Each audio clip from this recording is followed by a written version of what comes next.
The sudden termination of Colonel Brandon's visit at the park, with his steadiness in concealing its cause, filled the mind, and raised the wonder, of Mrs. Jennings for 2 or 3 days. She was a great wonderer, as every one must be who takes a very lively interest in all the comings and goings of all their acquaintance. She wondered, with little intermission, what could be the reason of it, was sure there must be some bad news, and thought over every kind of distress that could have befallen him, with a fixed determination that he should not escape them all. "Something very melancholy must be the matter, I am sure," said she. "I could see it in his face. Poor man! I am afraid his circumstances may be bad. The estate at Delaford was never reckoned more than 2,000 a year, and his brother left everything sadly involved. I do think he must have been sent for about money matters, for what else can it be? I wonder whether it is so. I would give anything to know the truth of it. Perhaps it is about Miss Williams, and by the by I dare say it is, because he looked so conscious when I mentioned her. Maybe she is ill in town, nothing in the world more likely, for I have a notion she is always rather sickly. I would lay any wager it is about Miss Williams. It is not so very likely he should be distressed in his circumstance now, for he is a very prudent man, and to be sure must have cleared the estate by this time. I wonder what it can be. Maybe his sister is worse at Avignon and has sent for him over. His setting off in such a hurry seems very like it. Well, I wish him out of all his trouble with all my heart, and a good wife into the bargain." So wondered, so talked Mrs. Jennings, her opinion varying with every fresh conjecture, and all seeming equally probable as they arose.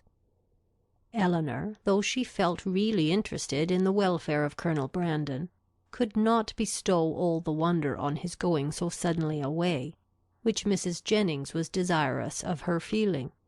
For besides that the circumstance did not in her opinion justify such lasting amazement or variety of speculation, her wonder was otherwise disposed of.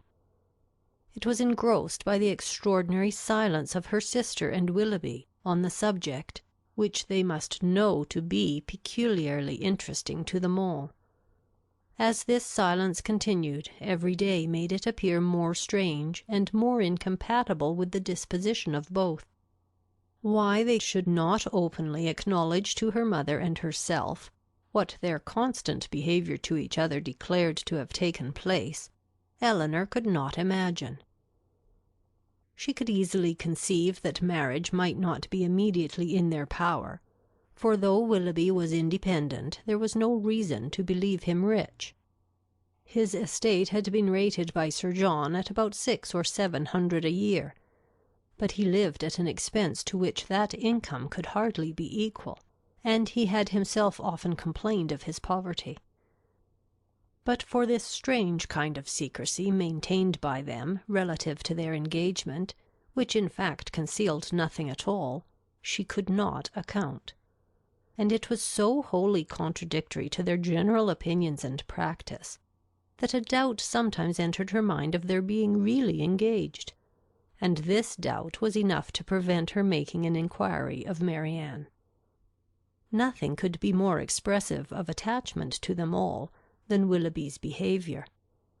To Marianne it had all the distinguishing tenderness which a lover's heart could give, and to the rest of the family it was the affectionate attention of a son and a brother. The cottage seemed to be considered and loved by him as his home. Many more of his hours were spent there than at Allenham, and if no general engagement collected them at the park, the exercise which called him out in the morning was almost certain of ending there, where the rest of the day was spent by himself at the side of Marianne, and by his favourite pointer at her feet.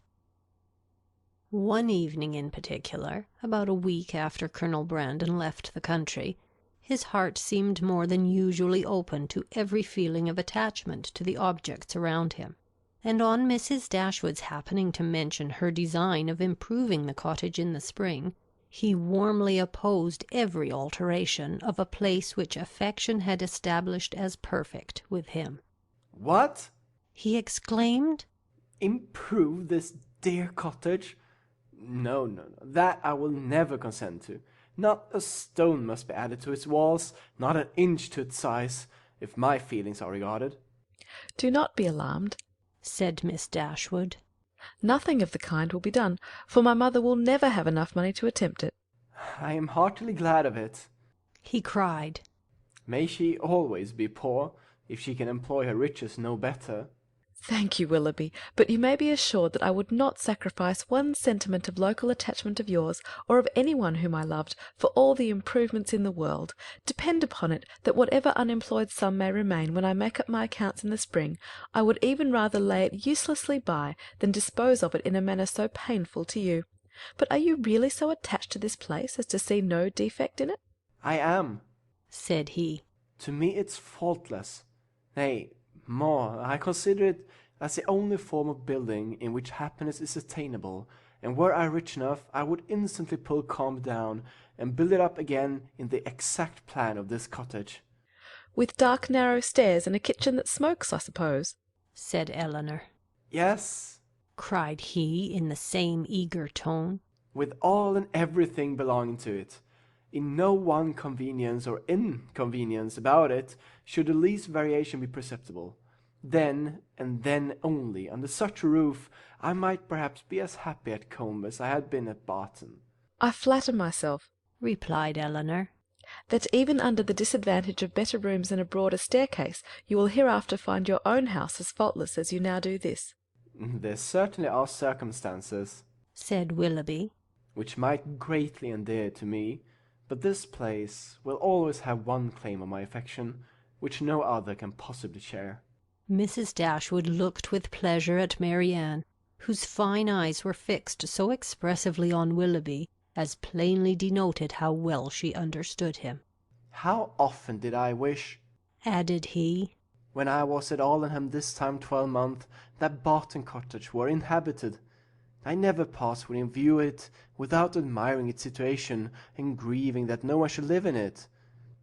How little did I then think that the very first news I should hear from Mrs. Smith when I next came into the country would be that Barton cottage was taken, and I felt an immediate satisfaction and interest in the event, which nothing but a kind of presence of what happiness I should experience from it can account for.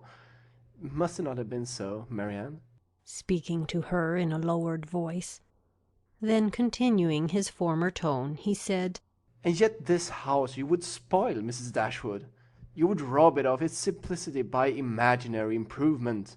And this dear parlour, in which our acquaintance first began, and in which so many happy hours have been since spent by us together, you would degrade to the condition of common entrance, and everybody would be eager to pass through the room which has hitherto contained within itself more real accommodation and comfort than any other apartment of the handsomest dimensions in the world could possibly afford. Mrs. Dashwood again assured him that no alteration of the kind should be attempted. You are a good woman, he warmly replied. Your promise makes me easy. Extend it a little farther, and it will make me happy.